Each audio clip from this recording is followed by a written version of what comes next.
Hi everyone, so good to see you again. In this video, we will talk about why we need empathy and not sympathy. So 3 reasons why we need empathy and not sympathy. Hi, I'm Dr. Jessica K. Hairston.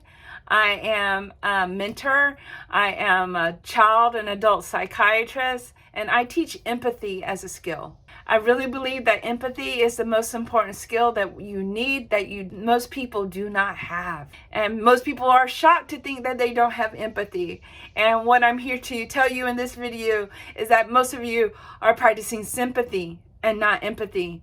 And empathy is so much better. And it leads to a completely different outcome and allows you to feel better about yourself and the people you're interacting with to feel better about themselves and also feel better about you. So the result is completely different when you give empathy and not sympathy. All right? So let's go. First of all, sympathy blocks compassion. Sympathy blocks compassion. Why does sympathy block compassion? Because sympathy is identifying with someone else's feelings. So if someone else is feeling sad, do you think, oh, I know what it's like to feel sad, or I know what it's like to do this and get hurt in this way, or I know like to get stuck in this way, or to be frustrated in this way. And so you're taking your feelings and putting them on another person. It's another form of projection. It actually blocks compassion because in order to even imagine some type of connection with that person, you are taking your feelings, your experiences. So you only have connection, quote unquote connection, with someone who you see as similar to you. And that's not real connection. If I can only have compassion for people who are just like me, that's just me extending my own identity to them. And that's what sympathy does. Sympathy is you taking your identity and sort of putting it on someone else and say, hey, they seem like me and fit like me and talk like me and walk like me and have similar struggles in me. So they are like me, so I like them. And that actually blocks connection, because in reality, the actual reality is that people are different. People within your families are different. Identical twins are different. Everybody is different. And if you actually want to get to know someone, you need to get to know them in their differentness. Now, that's not to say that people don't all have value and that we all don't have a connection on a deeper level where we are the same. But if you want to know the qualities, the characteristics, the character of a person, their personality is different.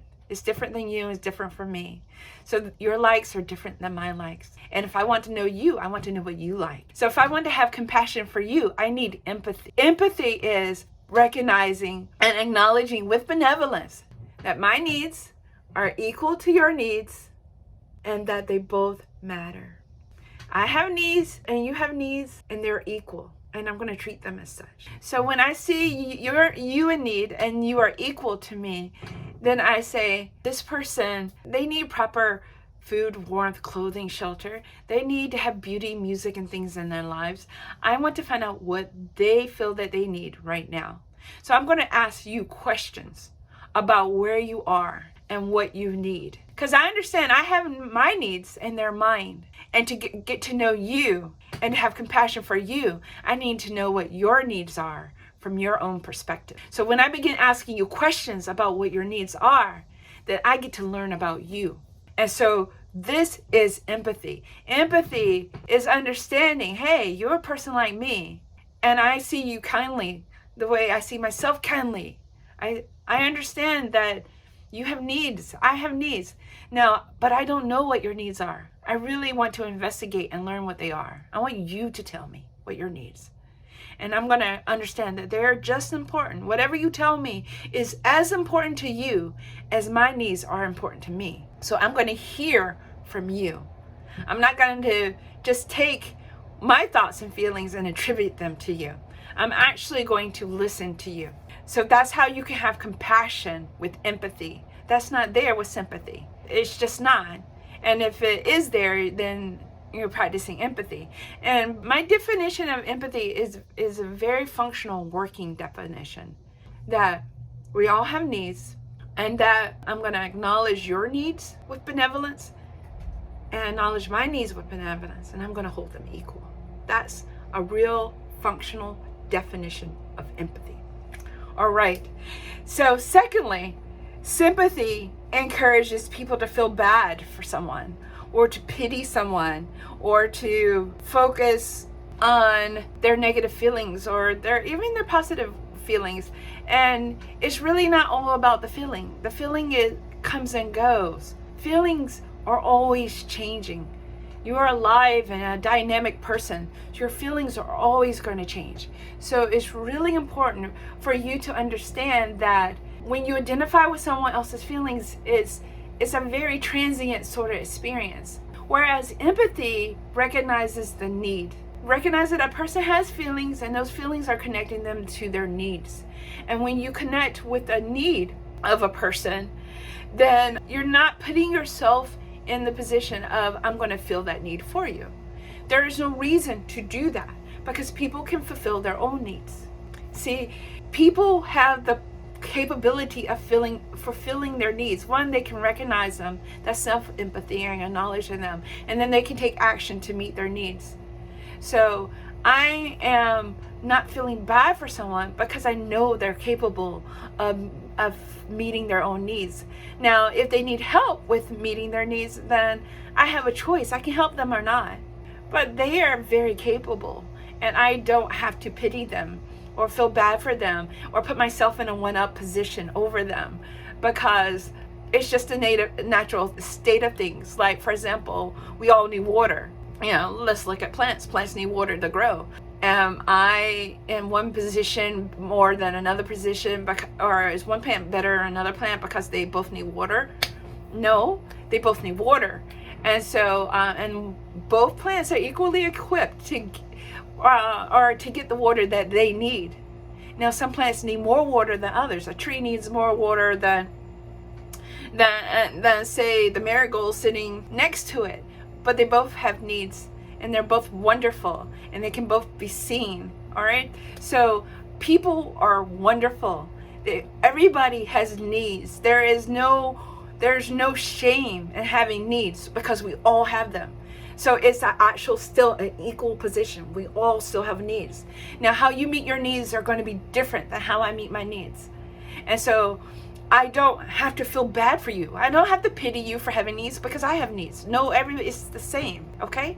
So I'm not putting myself one up. I'm not looking down on someone. I'm not someone's hero for doing that. And I don't have to rescue anyone. I don't have to save anyone.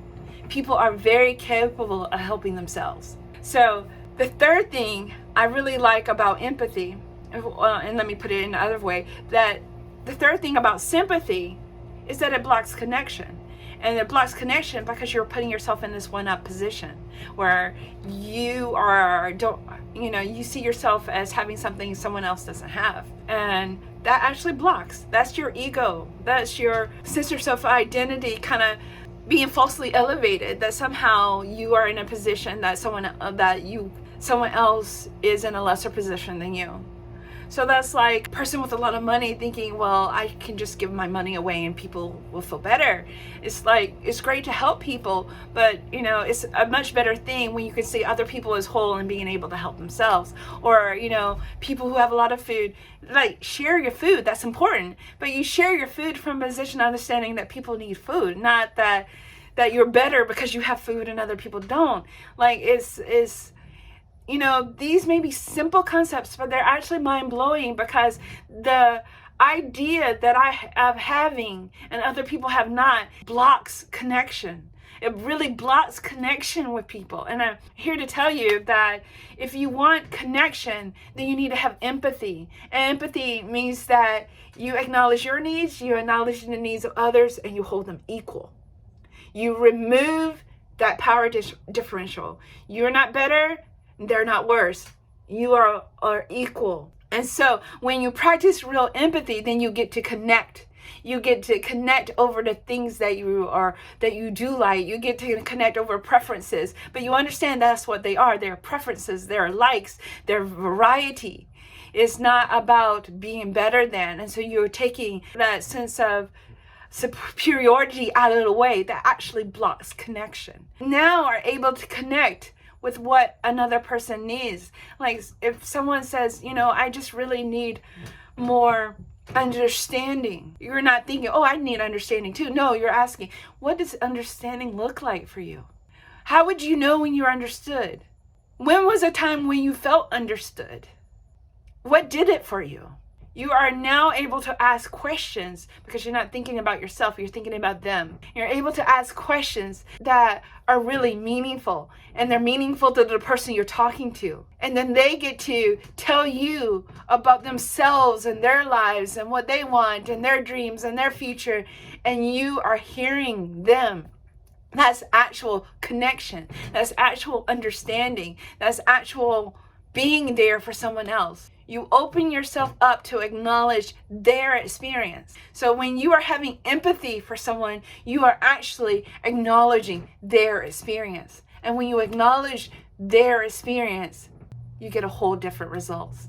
I encourage you to try that. I encourage you to look into practicing empathy.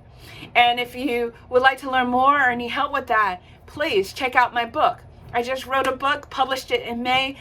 I'm really excited. It's called Empathy, Not Sympathy. How to stop people and their emotions from hijacking your power. You see, we can do so much more when we take ourselves out of the way. When we actually open ourselves up to actually connecting with other people. So I really hope that you would take a moment, read my book. It's not long. You can do it in a day, and really learn how to connect, because that's the root of all of this loneliness in the world, is this lack of connection. And I desire for you to be more connected. That's why I'm an empathy mentor. That's why I teach empathy and empathy skills. And I hope you found this as valuable as I have. All right, be well, everyone. Take care, and thanks for watching my video.